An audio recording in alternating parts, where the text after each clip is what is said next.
मेरा नाम आदित्य है। मैं एक सरकारी बैंक में काम करता हूँ।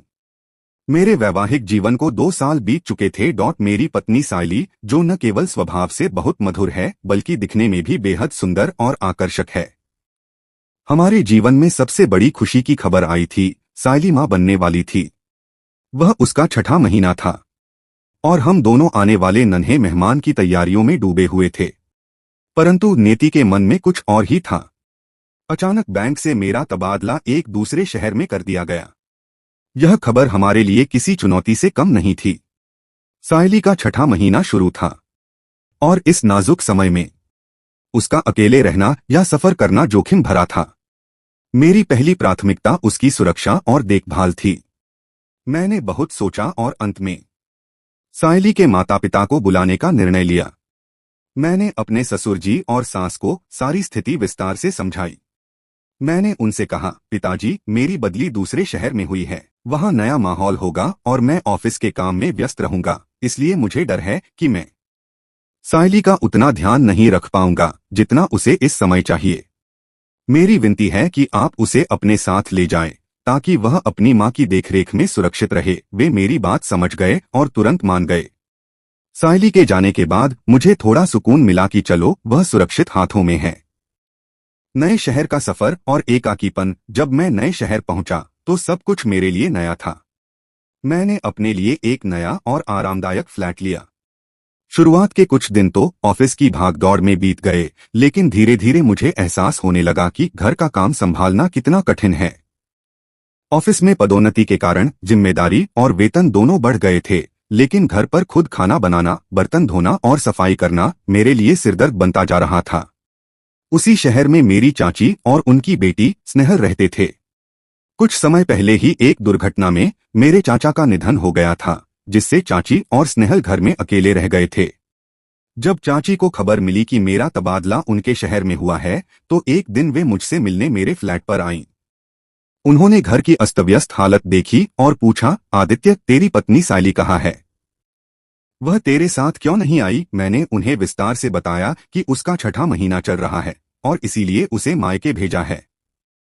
चाची ने मेरी मुश्किल को भांप लिया और हंसते हुए कहा, बेटा, तू दिन भर ऑफिस में रहेगा, फिर घर आकर खाना बनाना और सफाई करना तेरे बस की बात नहीं है।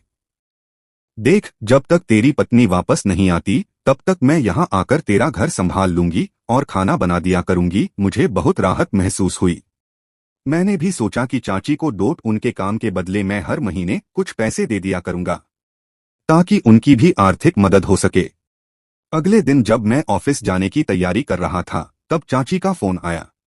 उन्होंने कहा, आदित्य, मेरी माँ की तबीयत अचानक बहुत खराब हो गई है। मुझे कुछ दिनों के लिए गांव जाना होगा, पर तू चिंता मत कर, मैंने स्नेहल को बोल दिया है। वह तेरे घर आएगी और सारा काम संभाल लेगी। वह रविवार का दिन था। दोपहर के समय मैं घर पर आराम कर रहा था, तभी अचानक दरवाजे की घंटी बजी। मैंने जैसे ही दरवाजा खोला, मेरी नजरें फटी की फटी रह गईं। सामने एक युवती खड़ी थी। वह स्नेहल थी। उसे मैंने बहुत सालों पहले देखा था, पर अब वह पूरी तरह बदल चुकी थी। वह बला की खूबसूरत और आकर्षक लग रही थी। उसकी आंखों में एक अजीब सी चमक थी और चेहरे पर एक मासूम सी मुस्कान। मैंने उसे अंदर बुलाया। वह बड़े आत्मविश्वास के साथ बोली, आदित्य दादा, माँ ने मुझे आपकी मदद के लिए भेजा है। बताइए, आपको खाने में क्या पसंद है? मैं आज वही बनाऊंगी। स्नेहल के घर में आते ही जैसे घर की रौनक ही बदल गई। वह काम करते हुए इधर उधर घूमती तो मेरी नजरें बार बार उस पर जाकर टिक जाती थीं। उसका सौंदर्य इतना प्रभावी था कि मुझे अपनी पत्नी सायली की याद तो आती, लेकिन स्नेहल का आकर्षण भी कम नहीं लग रहा था। बदलाव और खिंचाव। शुरुआत के 8-10 दिन तो ठीक बीते। स्नेहल सादे कपड़ों में आती थी, लेकिन धीरे धीरे मैंने उसके व्यवहार में एक बदलाव देखा। वह मेरे बारे में बहुत कुछ पूछने लगी। सायली को क्या पसंद है, हम दोनों का रिश्ता कैसा है, आदि। जब उसे पता चला कि सायली अभी 3-4 महीने नहीं आएगी, तो वह और भी खुलकर व्यवहार करने लगी। अब उसने घर में साड़ी पहनना शुरू कर दिया था। साड़ी में वह किसी फिल्मी हीरोइन जैसी लगती थी। वह अपने बालों में मोगरे का गजरा लगाती थी, जिसकी भीनी भीनी खुशबू पूरे फ्लैट में फैल जाती थी। वह जानबूझकर मेरे सामने ऐसी हरकतें करती जिससे मेरा ध्यान उसकी ओर जाए। एक दिन मैंने उसे टोक भी दिया, स्नेहल तुम घर में सादे कपड़े या फुल ड्रेस पहना करो। इस तरह सज-धज कर आना और साड़ी पहनना मुझे थोड़ा अजीब लगता है। मैंने उसे इशारों इशारों में समझाने की कोशिश की कि एक अकेला मर्द और एक जवान लड़की के बीच मर्यादा जरूरी है, लेकिन वह सिर्फ मुस्कुरा दी, जैसे उसे इन बातों से कोई फर्क नहीं पड़ता। वह तूफानी रात 10 दिन बीत चुके थे। एक शाम स्नेहल ने अपना सारा काम निपटा लिया था और वह घर जाने ही वाली थी कि अचानक मौसम बदल गया। बहुत तेज बारिश शुरू हो गई। बिजली कड़क रही थी और चारों तरफ अंधेरा छा गया था। मैंने खिड़की से बाहर देखा और कहा, स्नेहल इतनी तेज बारिश और बिजली में तुम्हारा जाना सुरक्षित नहीं है। आज रात तुम यहीं रुक जाओ। वह मान गई। उस रात हमने साथ में बैठकर डिनर किया। यह पहली बार था जब हम दोनों इतने शांत माहौल में एक दूसरे के इतने करीब थे। खाने के बाद मैंने उसे हॉल में सोफे पर सोने के लिए कहा और खुद अपने कमरे में जाकर टीवी देखने लगा। रात के करीब 12 बज रहे थे। प्यास लगने के कारण मैं किचन की ओर गया। वापस लौटते वक्त मेरी नजर सोफे पर सोई स्नेहल पर पड़ी। वह गहरी नींद में थी। बारिश की नमी और ठंडी हवा के कारण वह थोड़ी सिकुड़ कर सो रही थी। उसके चेहरे पर कुछ बाल बिखरे हुए थे। मैं न जाने किस सम्मोहन में उसके पास गया और जैसे ही मैंने उसके बाल हटाने के लिए हाथ बढ़ाया, तभी बिजली बहुत जोर से कड़की। स्नेहल डरकर अचानक उठी और उसने कसकर मुझे गले लगा लिया।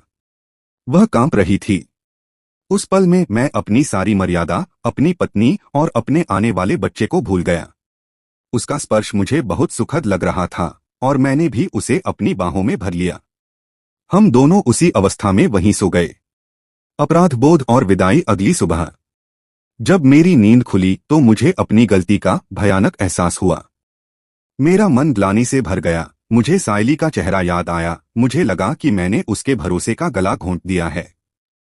मैं चुपचाप अपने कमरे में चला गया। थोड़ी देर बाद स्नेहल कमरे में आई। उसके चेहरे पर एक अजीब सी गंभीरता और लज्जा थी। मैंने जैसे ही माफी मांगने के लिए मुंह खोला, स्नेहल ने मुझे रोक दिया। वह बोली, आदित्य दादा, आप माफी मत मांगिए। गलती आपकी नहीं, मेरी थी।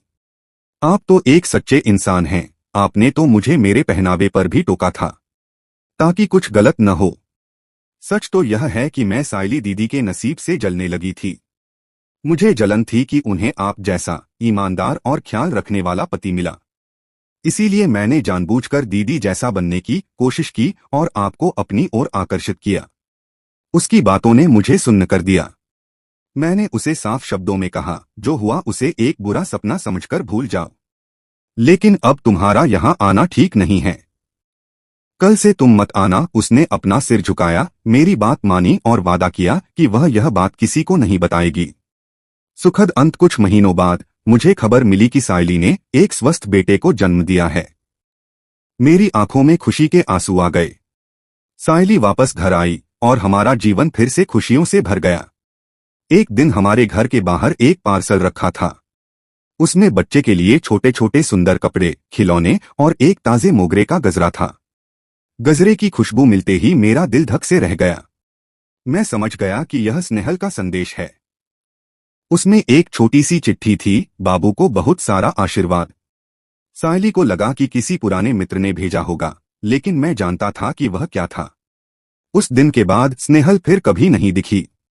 उस घटना ने मुझे सिखाया कि जीवन में प्रलोभन बहुत आएंगे, लेकिन अपनी मर्यादा और चरित्र को बचाए रखना ही एक सुखी परिवार की नींव है।